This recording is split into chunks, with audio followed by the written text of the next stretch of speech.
Good morning, children. This is your social science class, and today we are going to continue the chapter Market Around Us. In yesterday's class, children, we have started this chapter and we have covered the topic what is market. So you all till now must have known what is market. It is a place where goods and services are exchanged or where we get the goods which we want. Then another topic which we have covered yesterday is types of market. We have discussed two types of market. One is weekly market.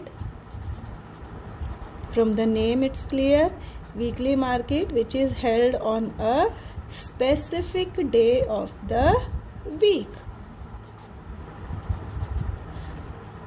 And another type of market which we have discussed yesterday is shops in the neighborhood. These are the shops which are in your neighborhood or near your house. And then we have discussed the advantages of both weekly market as well as shops in the neighborhood. Now Today we will start with the third type of market, that is shopping complexes and mall. Now children, you all must have visited a mall and you know what is a mall, shopping complexes and mall.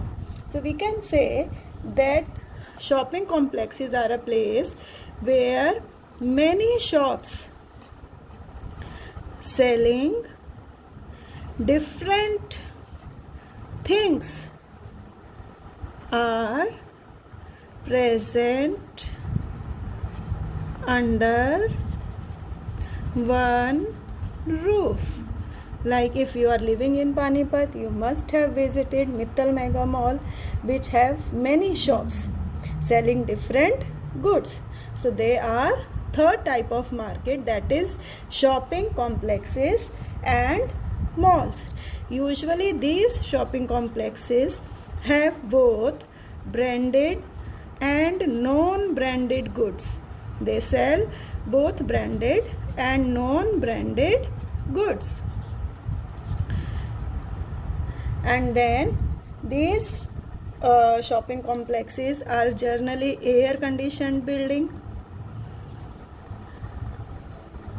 They are air-conditioned building, like the Mittal Mega Mall. You have seen that they are air-conditioned building. Then because these are in air-conditioned building, so these malls, they sell goods at higher rate. The goods sold here are costly because these shops incur lot of expenditure on rent of their shops, electricity bill they have to pay, and they have to pay maintenance bill. Then they have to give salaries to their workers. So these shops generally sell goods at higher rates, and people cannot bargain in these shops. Why people cannot bargain? Because these shops sell goods on MRP. We have discussed yesterday, that is maximum retail price. So because they sell goods on MRP and people cannot bargain here, they sell goods on higher rates. So many people cannot afford to buy products from these shopping complexes or malls. Clear, children? Now the next topic today which we will be doing is chain of markets. Now what is this chain of markets? See, children, when you purchase a good, suppose if you are taking any vegetable, for example, if we take the example of any vegetable which you have bought, so from where that vegetable has come? Can you think of it, that from where that vegetable has come? See, children, the producers or the goods, the services, they are first produced at where they are produced? They are produced at farms or in the factories. है ना? But children, do we purchase or do we buy things from farms or directly from the factories? No, we do not buy these goods from the factories or from the farms. We purchase these goods from the weekly market or from the neighborhood shops or from the retail shops. So from these farms or factories, these goods are first taken by wholesaler. So these goods are first taken by wholesaler, that is from the producer.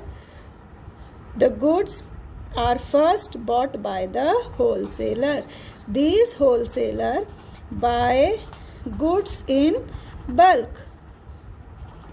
Now if we are taking the example of vegetable, they are produced in farms and they are produced in tons. A farmer will not produce 1 kg, 10 kg.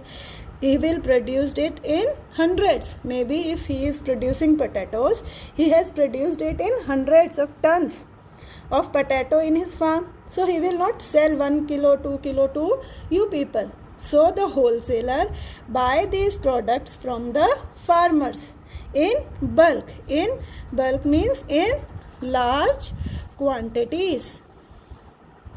And then these wholesalers, they sell this to the traders. These traders buy goods in lesser quantities from the wholesaler.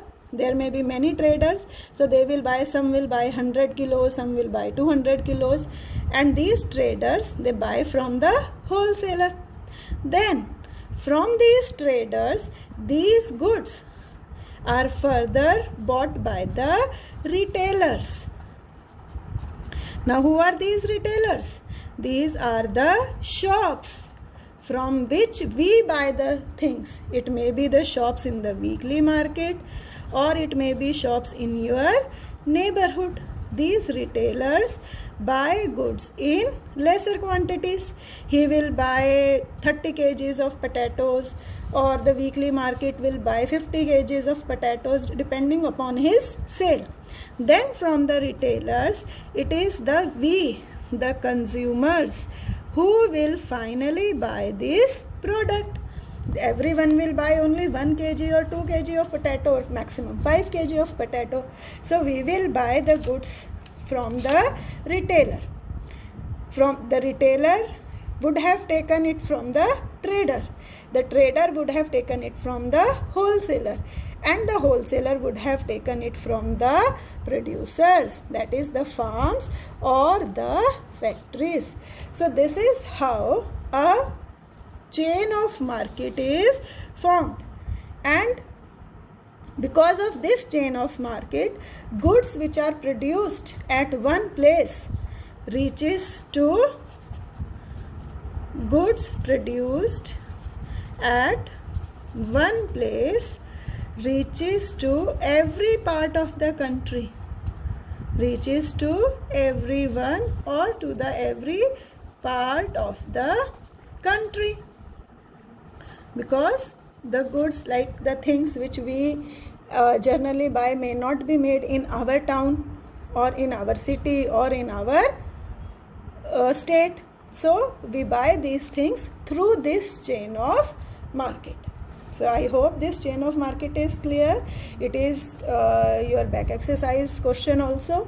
So in that question, children, you have to make this flow chart. You have to explain this, make this flow chart, and then you will write the purpose. What purpose does this chain of market serves? So what is the purpose of chain of market? That goods produced in any part of the country reaches to the consumers. And how it reaches? Through this process. Now here we have studied about two terms, wholesalers and retailers. Now we will study these also. Now who are wholesalers, children? Wholesalers are those who buy the things from the producers. They buy things or goods from the producers, right?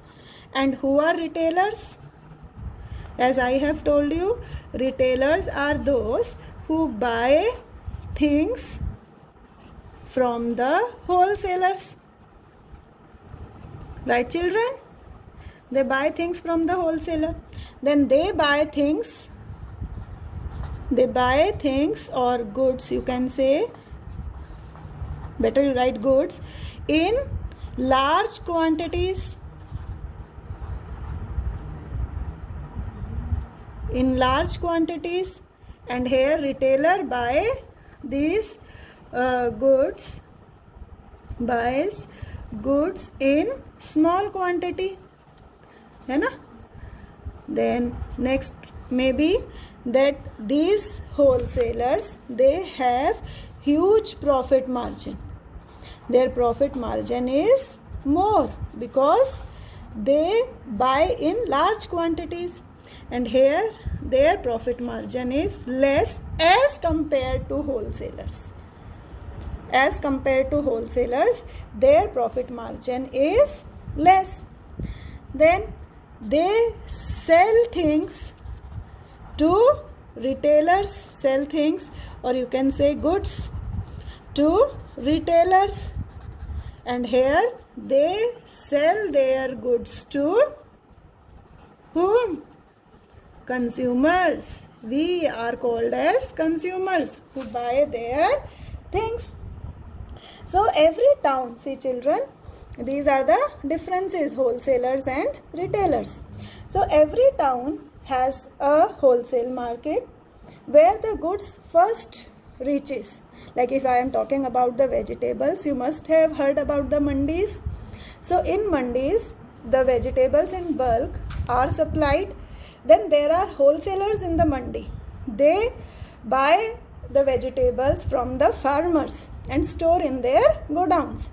And then from these wholesalers, different shopkeepers or small traders buy those things in lesser quantities. And from those traders, they buy the things in still lesser quantities, like the vendors, the vegetable vendors or the shopkeepers. They buy things in again lesser quantities. So in this way the goods reach to the consumer, and by this chain of market the goods travel from the producer to the consumer. Now that's all for today's class, children.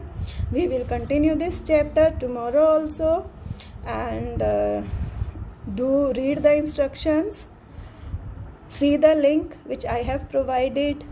Read the chapter. It is very necessary to read the chapter from the NCERT book, and then do the assigned work. Till then, bye-bye.